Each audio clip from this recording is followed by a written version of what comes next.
paper magic will survive like the heat death of the universe, and will...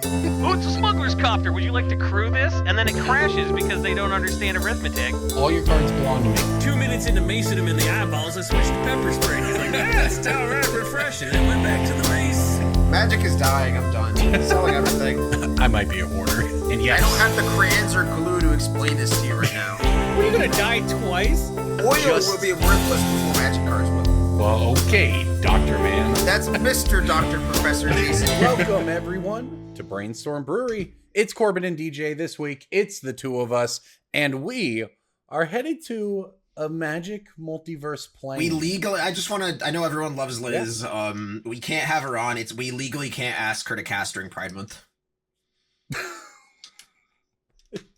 Like we don't want to get into it. It's a whole thing. Like there's legal ramifications of. And welcome into the show, everyone. Oh man. Oh no, Liz has been moving, got a lot going on. Well, welcome into the show. This is where I was going with this. We're headed back to the plane of New York, DJ, for Marvel superheroes. And as someone who spent the last week going on vacation, I went to Chicago, I went to Cubs games, had a lot of fun. I touched the proverbial grass, as it were, with my family. Why don't we ever get why don't we ever get a plane in Chicago? Why can't we have the bean on a car? Well, they're really trying to not have guns and magic, Corbin. Oh. You're on a fire today, DJ. Jesus.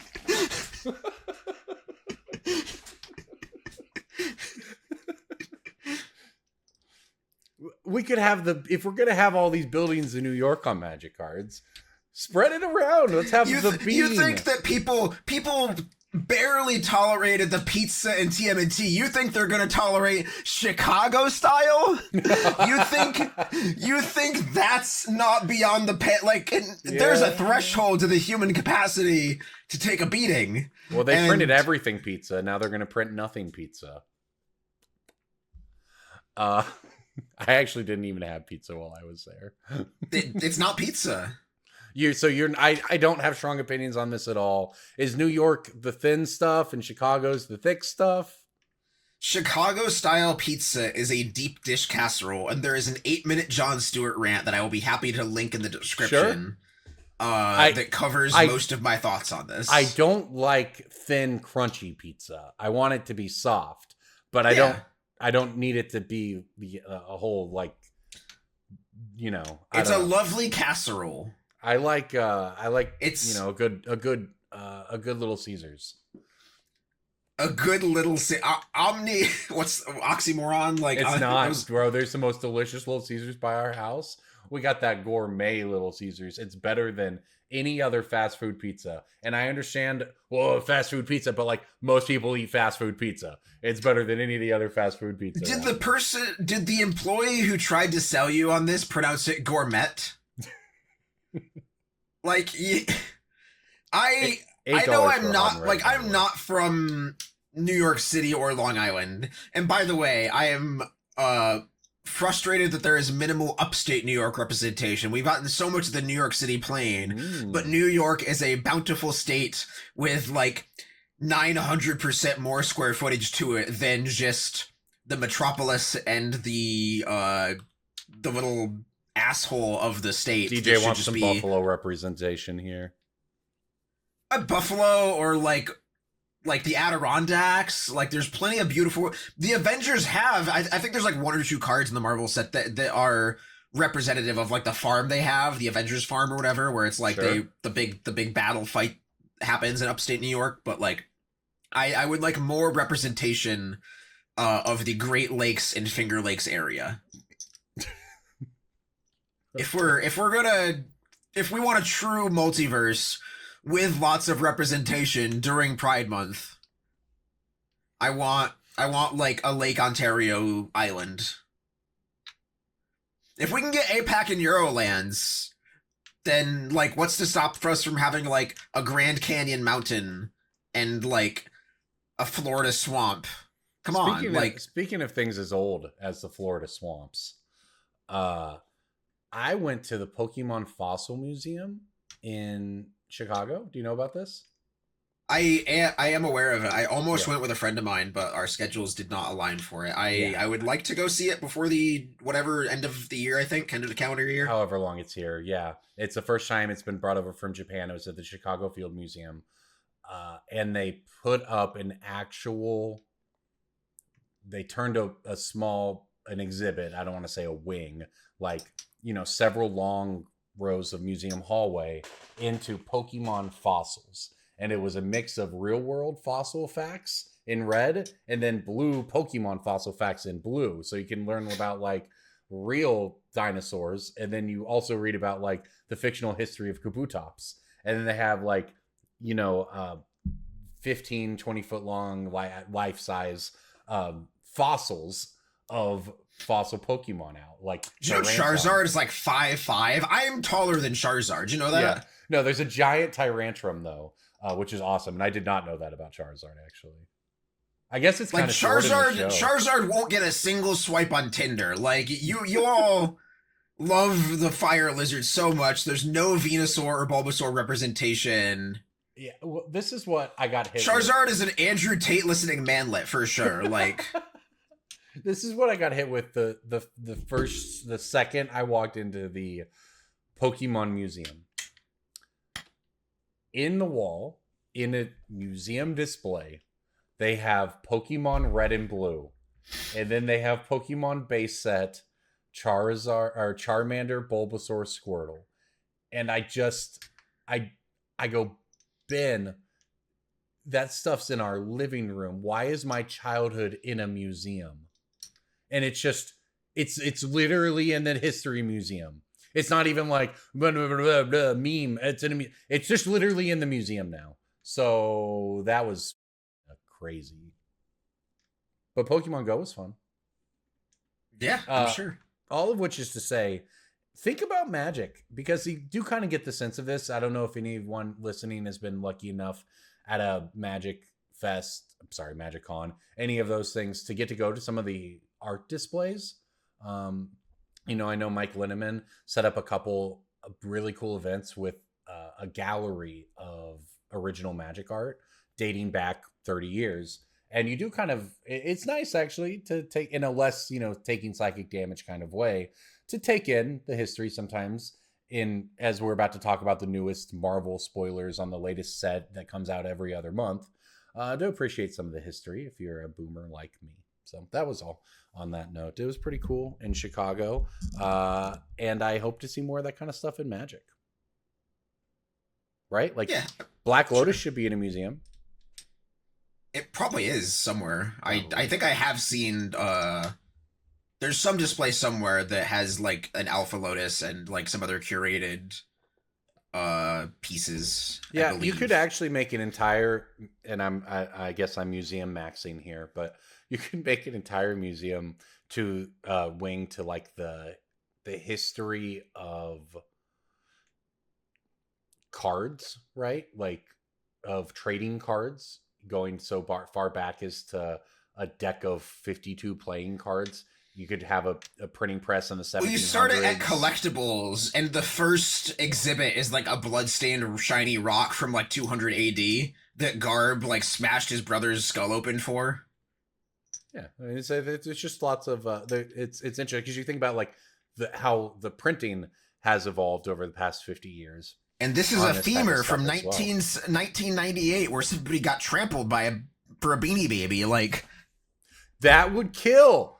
On a little video display at a museum, you can see a news story. Oh my God, look at the news story. Look at the news from the 1990s. That would be such a cool museum display. All right, we got to talk about Magic. I'm killing myself right now. We don't have to talk about Magic. We could. I made too much in real time. You enjoyed your holiday weekend. I enjoyed my holiday weekend. What were you up to over the weekend, DJ? I was celebrating. Did you not get me a present?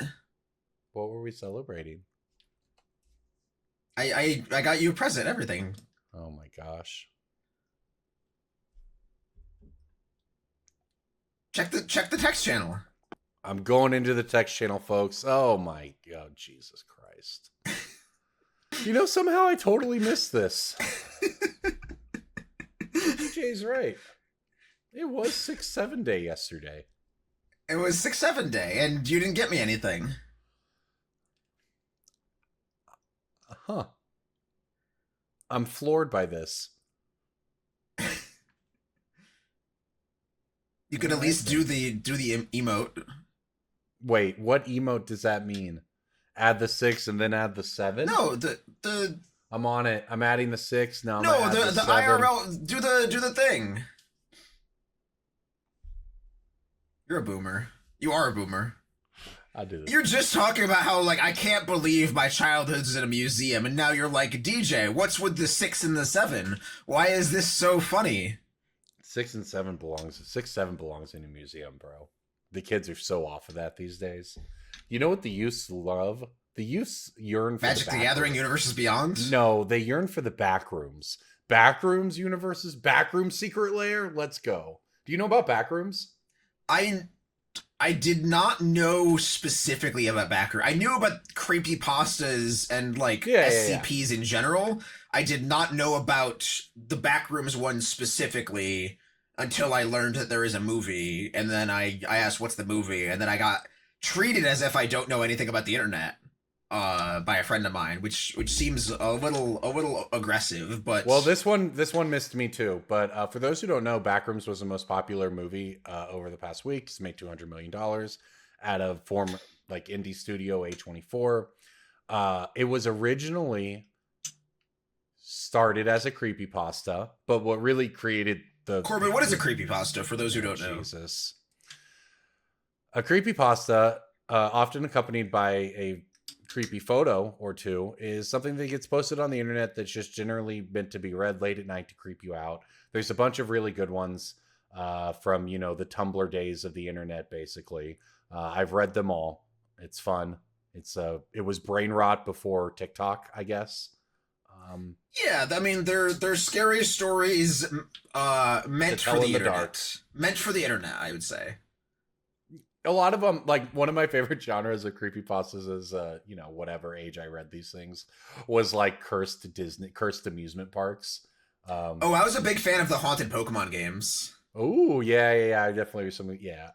Like, you'd have, like, IRL ghosts in the save files possessing small children. Yeah. It really was brain rot before current generation brain rot, I guess, but we actually read with our brains. So anyway, that existed. Someone put this picture on 4chan of a creepy yellow back room that was eventually traced down to some old, like a department store. Yeah, like big box store kind of thing that was getting remodeled. And it was just, you know, the scariest thing in existence is, imagine, you know, clip out of reality and wake up in this place or something along those lines, right? And like, don't give Crunchyroll any ideas. Yeah, so fast forward. That's gonna be the head page on Crunchyroll. I died and woke up I got hit by a truck and woke up in the back rooms, reincarnated as a bird with like feet with human feet or something. That's 100% the next season anime. Don't give them any ideas. Yeah, so this is the premise of it. So what really existed now, though, is that 5 years ago, a 15-year-old on YouTube with a phone, one would assume, maybe they upgraded at some point, made found footage videos, you know, Blair Witch style, of someone falling in and exploring the back rooms as if they are discovering them. And they were just, the first couple are like 10 to 15 minute found footage videos that are just creepy. Very little actually happens. There's like one jump scare per video, basically. It's just really creepy and bizarre and unsettling and liminal space and all of that. So I guess because this was the thing a 15-year-old did, kids are very into it. It made its way into everything kid-based. I learned about this when my 10-year-old brought it up to me because it's just in the children's knowledge. So A24 went and got this. He was 15 when he made these. He's now 20 to direct Backrooms, this big budget horror movie. And it blew up. It did great. Now I think they might have had, you know, other people with more experience helping actually run the set, but the director was the kid who 5 years ago was making these videos on YouTube, and now it's the biggest movie in the world outside of, I guess, Obsession, another indie horror movie. So pretty interesting stuff, I would say. My kid got extremely scared when he wanted to try to see it, and we made it through about 20 minutes, and then he was out. So that made sense to me. So I got to go see it on my own. The point is, Backrooms Secret Lair, crush it. That's all. Sure. Yeah. It's also fun to just walk around and, just trip a little bit and then go, I'm no clipping. That's how. There's a couple abandoned malls near me that I really want to go urban exploring in. I've never found anyone willing to go with me. I think that kind of stuff is pretty cool. And I think that you could definitely come up with some scary Backrooms type vibes. Like, basically the idea is, what is 21st century eerie, I guess, Uncanny Valley kind of, right? A mortgage payment. Yeah, so that's why Backrooms, I think, hit. That's why I think the concept of urban exploring or whatever you call it, DJ, is like where there's the idea is like, if you go to a major city in the United States, there's a city that existed there 100 years ago, and it didn't necessarily disappear. It was probably just covered up. And a lot of major cities in the United States have these just abandoned, not really accessible or necessarily safe, abandoned spaces that just kind of exist, and they're right underneath or disguised within sort of the normal world around it. So just kind of a creepy vibe.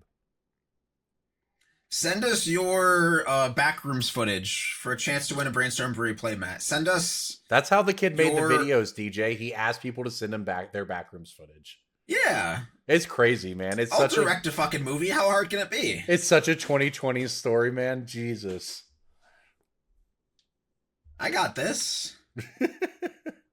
All right. So all of which brings us back around to Marvel and the fact that this is actually the what we're getting in Magic right now is we're getting more Marvel superheroes, and a lot of them. So, which is to say, I've looked at part of the set. It's a big set. There's a lot of variant printings, as you would expect. There's a lot of comic book art. There's just a lot going on in the set. It seems like it's, I guess, I haven't seen a bunch of complaints about it per se. I think the cards all seem to line up like people are excited about them. It's mostly fine. We're getting the big hit in this set is the Mind Stone is coming into Magic. We had the Soul Stone before, or that's what it is, right? Yeah, Black Soul Stone. Yes. We have that quite expensive Thanos version. And now we have the same thing coming with the Mind Stone. So big picture, DJ, what are your thoughts on what we've seen out of the big drop out of superheroes? I have absorbed the previews passively through osmosis, just on socials and in Discord and stuff like that. They feel a little underpowered compared to a mainline universes within set that we've seen over the past couple years. Like, and maybe I'm just completely off base, but I've read a decent number of the cards and just thought, that seems a little weak for a 2026 card compared to something like from like the Lorwyn Elementals or like the Strixhaven prepared stuff that seems more pushed. Maybe trying to shatter the faith of some of the universes beyond is just the power creeper, while like people stare past Badger Bowl, Cub, and Quantum Riddler. But like, I don't know. Avatar gets a pass. Avatar and Final Fantasy seem to have gotten a pass in Universes Beyond Discourse. Yeah. People are very picky and choosy what Universes Beyond means to me or whatever. But I don't have emotional resonance to any of the Marvel stuff, so I am treating it just like any other Magic set, really. I agree with you that everyone who I have seen discuss it has seemed relatively at peace with the flavor and the game mechanics, like the cure cancer, turn people into dinosaurs card. People That love card's it. cool. So they printed, and I'm going to say this wrong probably, Sauron, Dino Devotee. When it enters play, it's just a generic mythic dinosaur. But when it enters play, it has two options flavor-wise on its ability. One is cure cancer. The other is turn people into dinosaurs. So I actually did see some people go, you can't put cure cancer on a magic card. I don't want to read the word cancer on a magic card. Okay, I get that. What's more interesting to the story is that Amy Amazonian on social media, Twitch, etc., noted that this is a panel from the comics where the dinosaur basically was like told you could cure cancer and was like, but I don't want to cure cancer. I want to turn people into dinosaurs. So I guess Amy's a big fan of it. Reached out to, and I don't know if it was the original artist or writer of that panel, and say, hey, did you know that this was referenced in a magic card? And they replied and were like, I had no idea, but that's really cool. Although I don't know why they gave it the option to cure cancer. Sauron only wants to turn people into dinosaurs. And I was like, that's cool, right? Like that was a fun story. It seemed very wholesome in our age of, not wholesome internet content. In the same vein as cool. thinking about how Emrakul can be blocked by and killed by 15 flying squirrels, I love the idea that curing cancer is just like the same as eating a food token. Like both of these, like you can just cure cancer by eating a bowl of spaghetti or something like that. That's not a food token, or like a SpongeBob food token. Like eating a Krabby Patty cures cancer. That's canon to Magic. It's.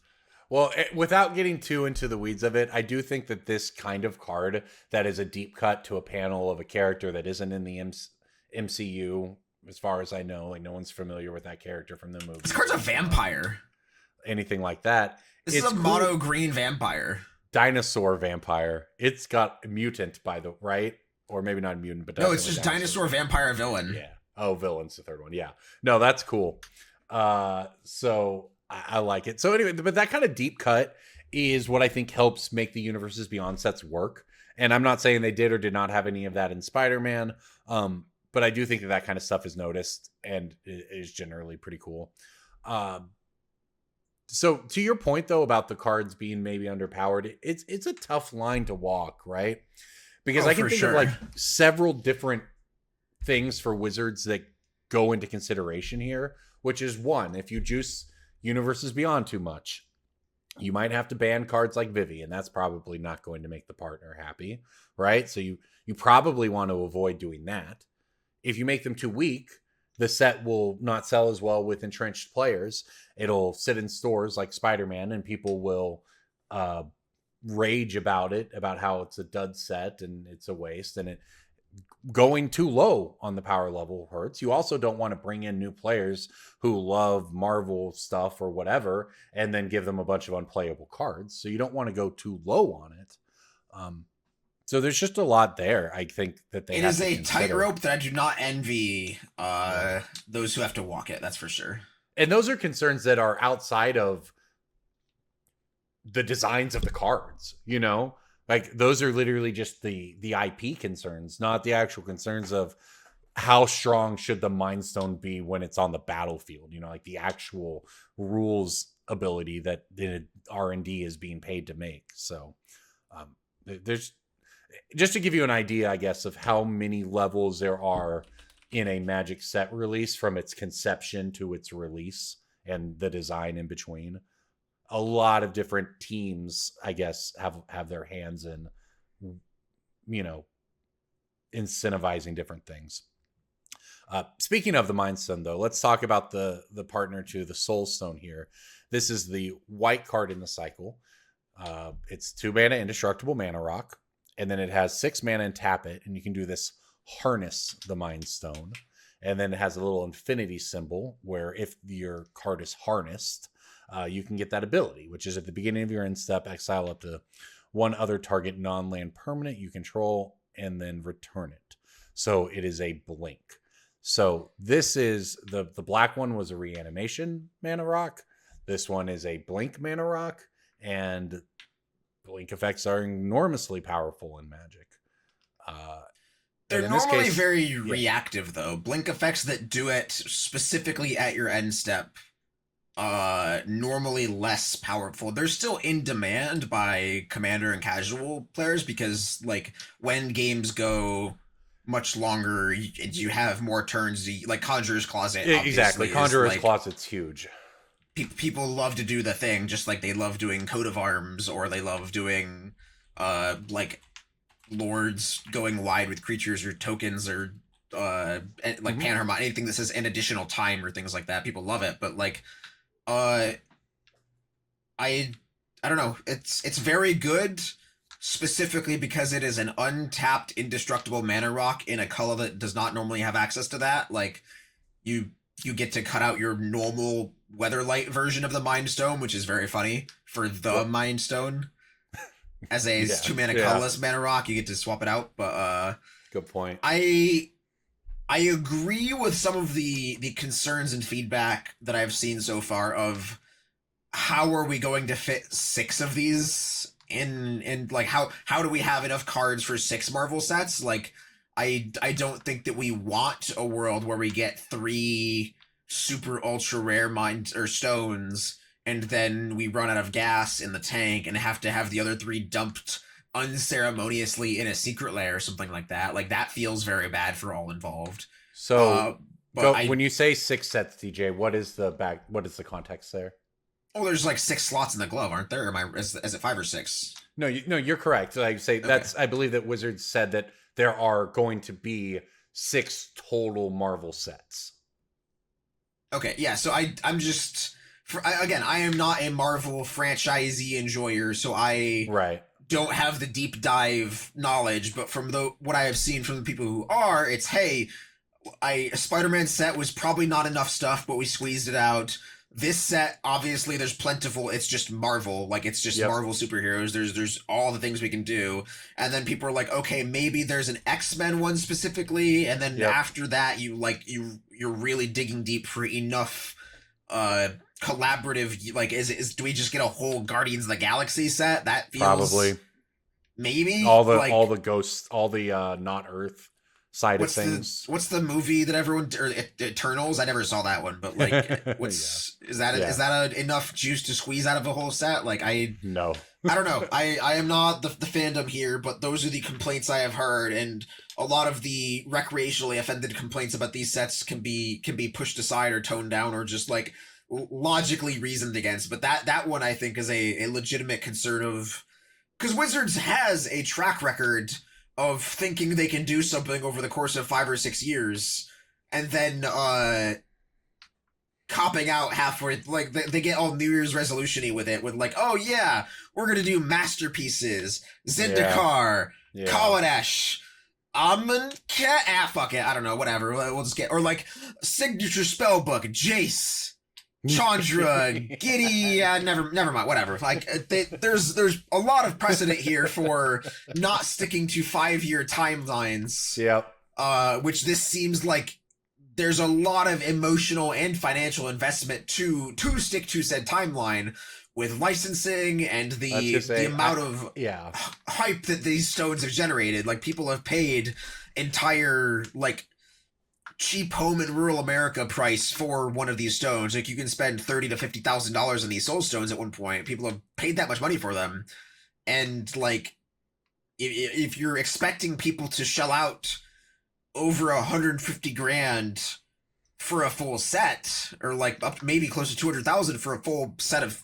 glove stones, like that's a lot of money, and that's a lot of angry customer and disappointment if like we get the last 2 stones and it's like, I don't know, put it in a secret lair bonus card or whatever. I don't know. Like, it's a, again, very fine tightrope to walk, and they have set the expectation very high from the start. Yeah. So here's to follow up on that. Mark Rosewater was asked on his blog last week, hey Mark, are we not seeing any Guardians of the Galaxy characters in Marvel previews because they're getting their own set in the future?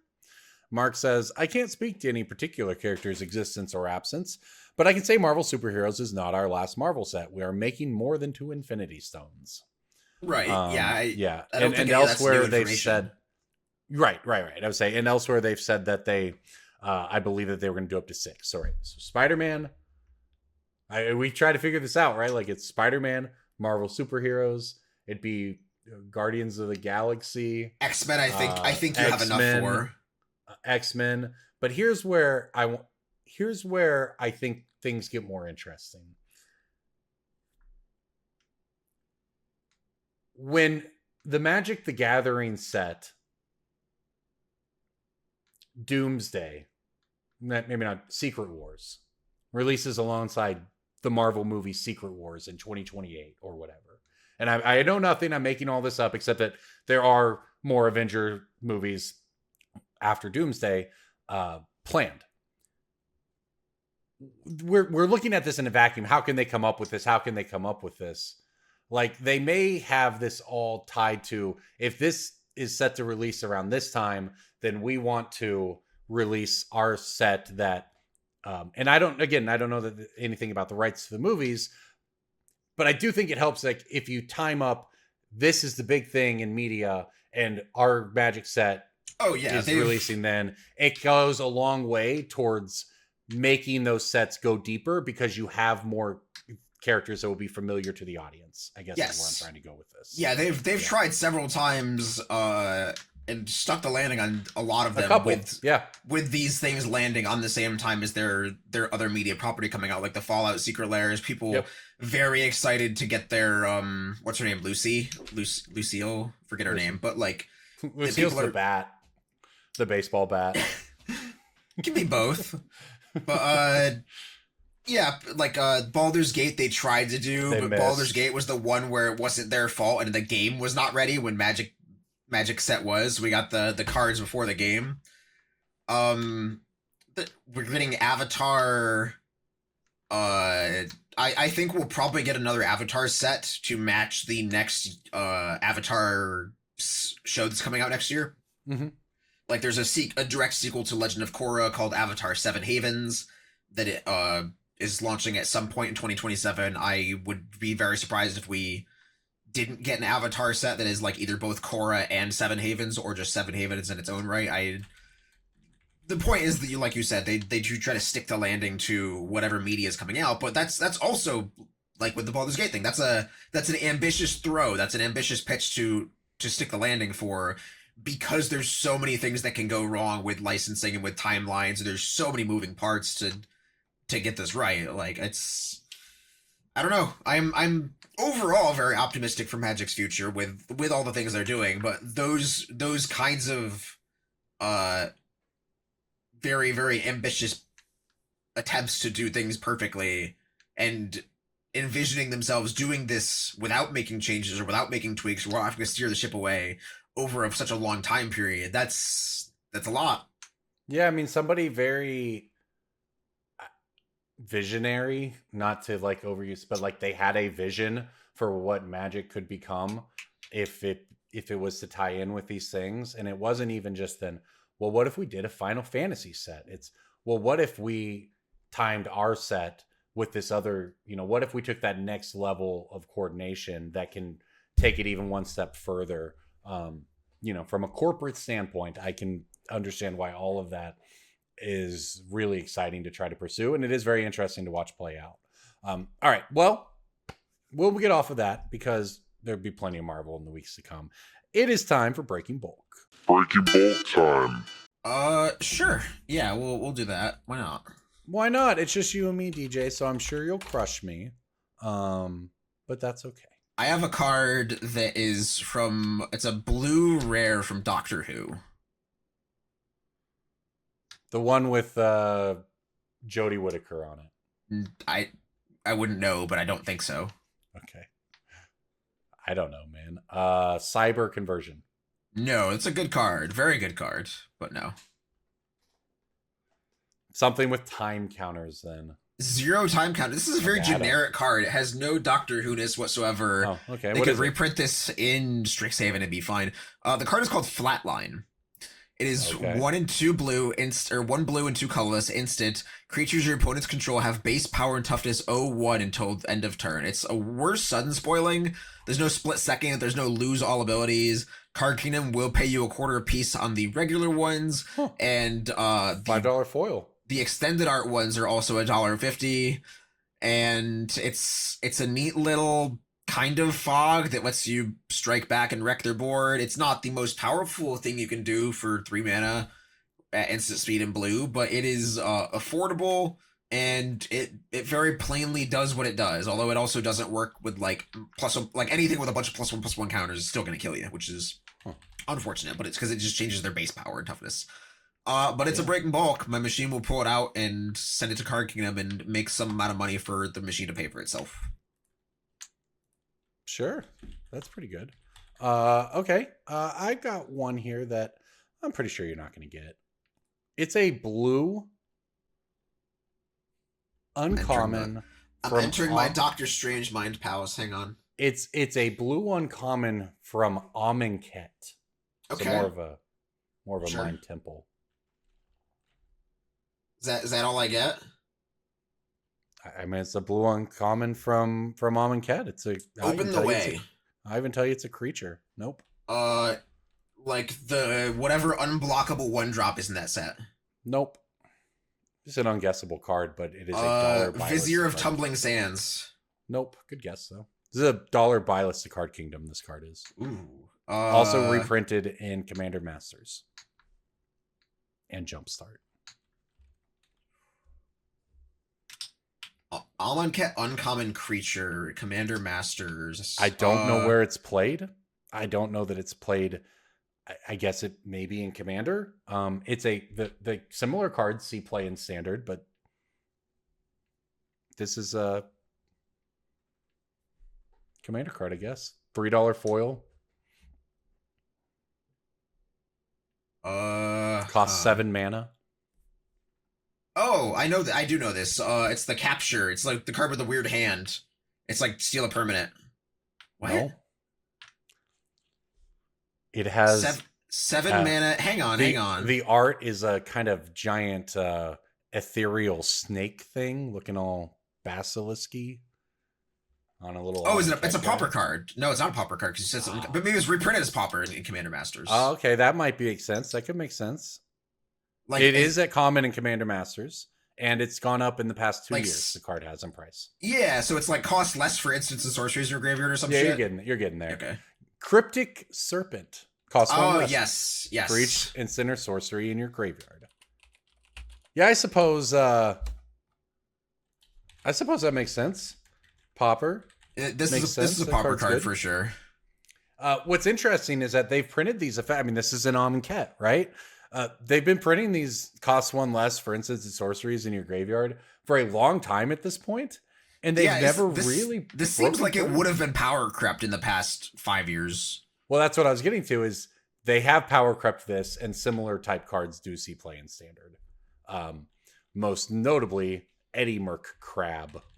So to compare, Eddie Merc Crab is 7 mana, 5/5 with flash. It costs 1 less to cast for each instant or sorcery in your graveyard. It enters tapped if it's not your turn. And when it enters, tap up to 2 target creatures. So one of the elemental decks in Standard involves filling your graveyard with all of your cheap spells, and then you play Eddie Merc Crab starting on like turn 4 and 5 for 2 mana, tapping down your opponent's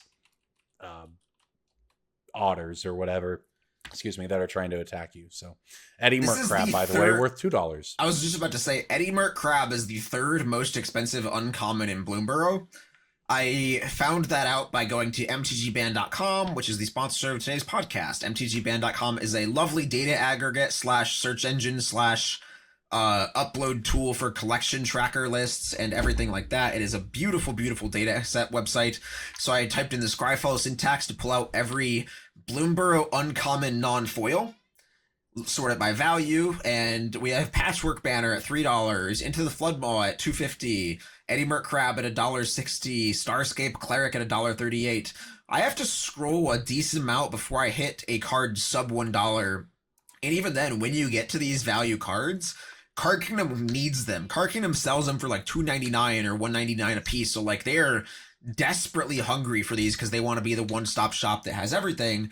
So Coruscation Mage, which we've talked about as a breaking bulk before, this 84-cent card that CK will pay you 80 cents cash, 30% more in store credit. Like, I have to scroll really far to finally get to the uncommons that are not worth picking, which is like Fell is the cutoff point, kind of. The 2-mana sorcery, destroy target creature in black. And even then, they'll pay dimes for it if you really want to pick out your dimes or just have these on hand for your own standard necessities, so you're not paying Card Kingdom $1 a piece on them. That's like, Bloomburrow is a house of a set, and when you combine MTG Ban with some of its tools, so like, let's give me a second here. Bloomburrow play booster box. TCG load Bloomburrow booster box, say that 5 times fast, is $153. EV TCG low is at 104, so not that bad, but you can just use this EV calc tool to find sets in standard or modern that are worth cracking. Like, you can just plug in pre-release kits, secret layers. I run through my secret layers. I run my secret layers through this tool like once every 6 months to just figure out which ones are worth cracking. Because it'll just say like, oh, hey, TCG low on the secret layer is $89. The value of the cards in it are $109. You should crack it. And it's like, oh, okay, like that makes sense. I'll just do that. And then I just run the sheet through ban, pull all the cards out that are worth cracking, listing as singles, makes things so much easier. You can buy secret layers from other people knowing that the value is good. So it's like, oh, the secret layer is $50. Value in it $75. Yeah, I'll give you $50 for your secret layer. The decks are very good for this. Secret layer decks, like, once the Goblin Storm deck has been out for a while, run that through the ban EV calc. It will probably be worth cracking. It'll probably be worth buying even at retail. Like, I still buy the 20 Ways to Win deck at retail because it's just crackable. And I use MTG Ban for all of this. Use promo code 50BSB. That is 50BSB at checkout after you get your free trial for a week. So you can sign up for MTG Ban on Patreon, get a free trial for a week, hop in the Discord, check out the tools, just figure out what you want to use it for. I don't use the newspaper that much, but they do have a newspaper that tells you the greatest decrease in vendor listings. So it'll tell you the supply drain on cards on TCG Player and eBay and Mana Box and things like that. Yeah. I think that's pretty helpful. Very, very nice. All right, back-to-back game segment time. I have a game for Corbin. Ooh. Oh, gosh. Okay. I was going to play this with Liz here, but there are plenty of cards in this category to break out for the weeks in the future. I believe the name for this segment we agreed on is Pick of the Peak, which is like we pick 4 cards, 3 of which are now bulk, 3 of which have been reprinted to dust. Magic has been doing a lot of reprints lately with the Universes Beyond sets, with the bonus sheets. There are a lot of cards nowadays where it's like, oh, that's a 20-cent card. Back in my day, Flooded Grove was $40, and you had to walk uphill both ways to buy it. I have picked 4 lovely Magic cards here. One of them, my Roku will pull out. The other ones, it will chuck in the bulk bin. We have, and Corbin, this is a gut punch for you. Number 1, Colossus Hammer.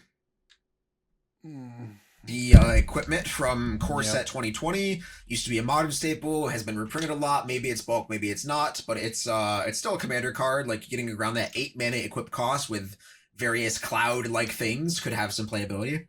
We have Korath Knight, the Bastion of Shadowmoor Uncommons. It's a 5 mana 3/3 with Flying and Wither. That one goes up and down. Creatures your opponents control with counters on them can't attack or block. Doesn't even say what kind of counters, so any sort of +1/+1 counter shenanigans are stopped by this guy, and he's got Wither too.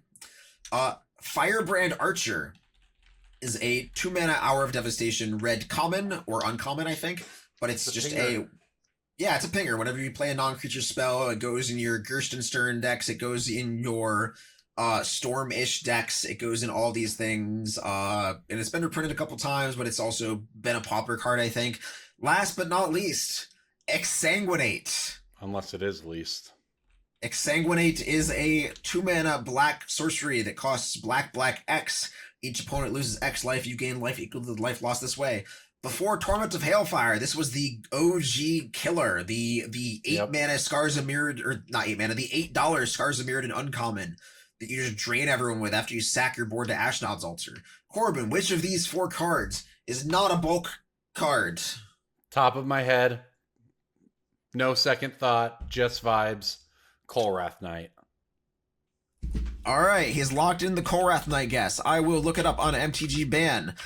TCG low for this card is 1 cent. No! It was in the Lorwyn Eclipsed -1/-1 counter precon. I knew we just had a 1/-1 counter set. That's why I said it. And it is 28 cents market price for its reprinted version. 11-cent buy list. The Shadowmoor version is still $1.21, so you can kind of hang in there with the Shadowmoor version, but that's not how this game works. I understand. This game is how you find the reprinted version. For all those people out there who guessed Firebrand Archer, you guessed correctly. Firebrand Archer is still 33 cents. It's hanging in there. 37 cents for the Foundations version. The foil is $5. You can buy us these still. Exsanguinate, also in Final Fantasy and Foundations. Dead, Colossus Hammer, the Final Fantasy reprints really just destroy things. All right, fair enough. I love that game. I'm looking at Card Kingdom buy list on these, and they are in fact all on the buy list. So all worth a pull, but not all worth a peek. That's a good game. We should play that one when Liz gets back as well.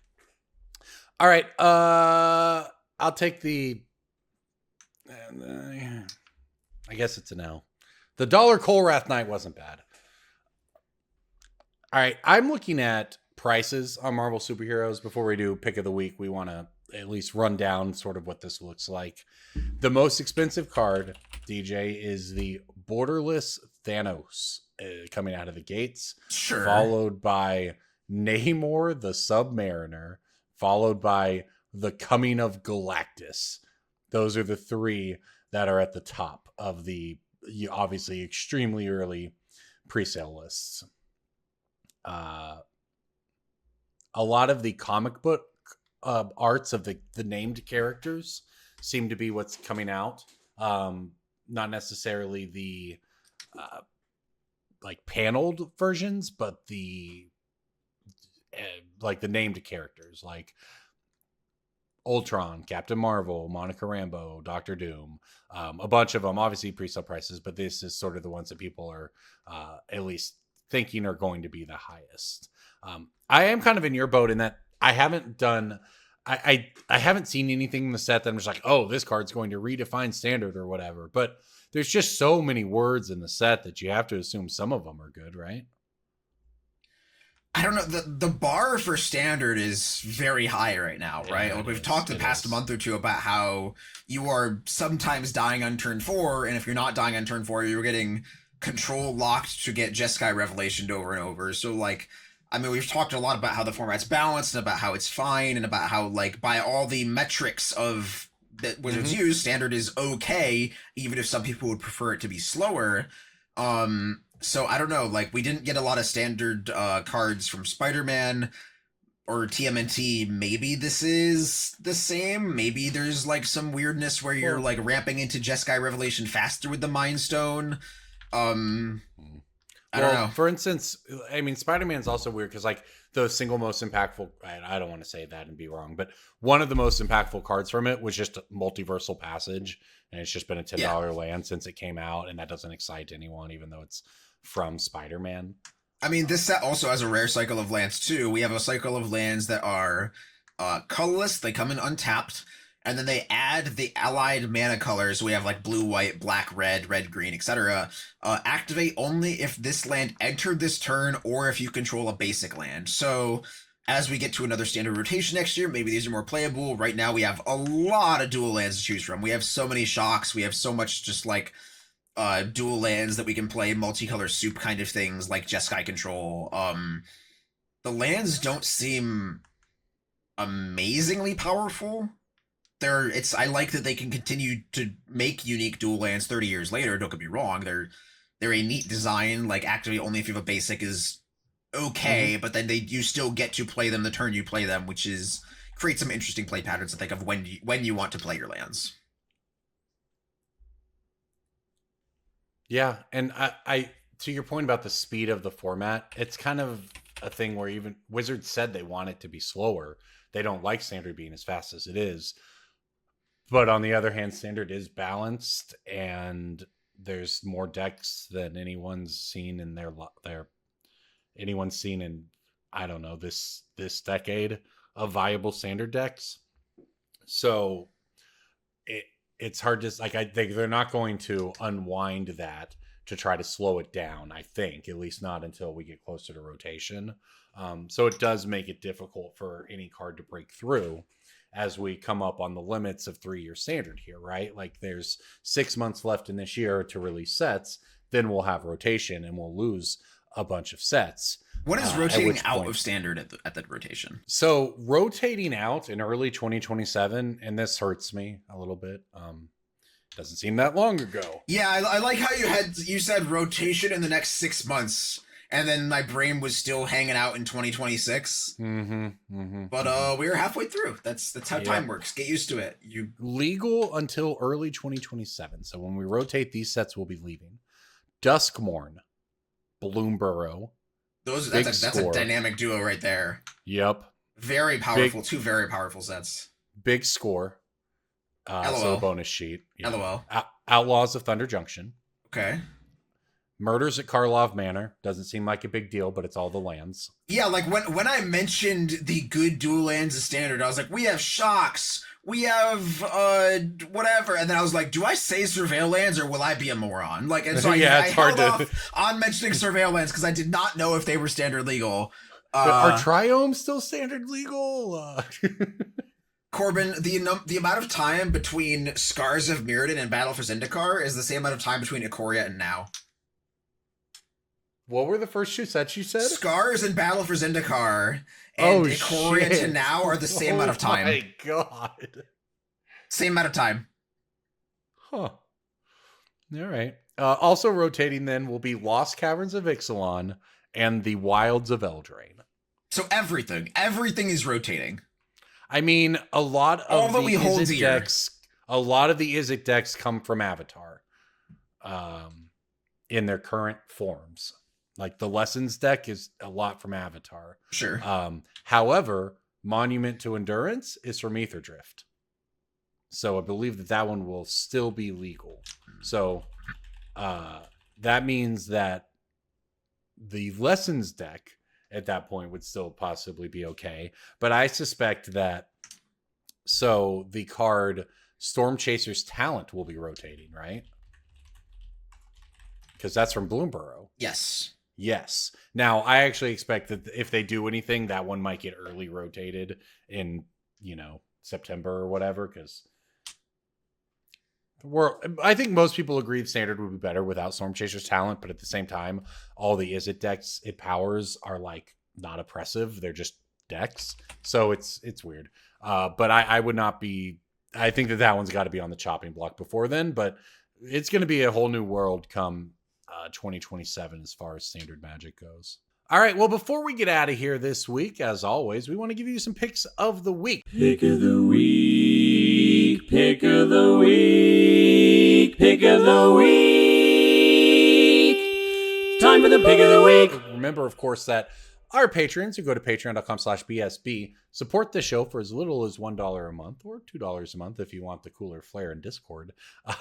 You get in Discord, you get to hang out with us. You make this show possible, especially those of you who subscribe at the higher levels to get access to the spreadsheets where we input our picks of the week and our breaking bulk. And you get access to the episode early. So patreon.com/BSB if you want to support that. My pick of the week this week just got reprint, and that's why I think it's a good pickup.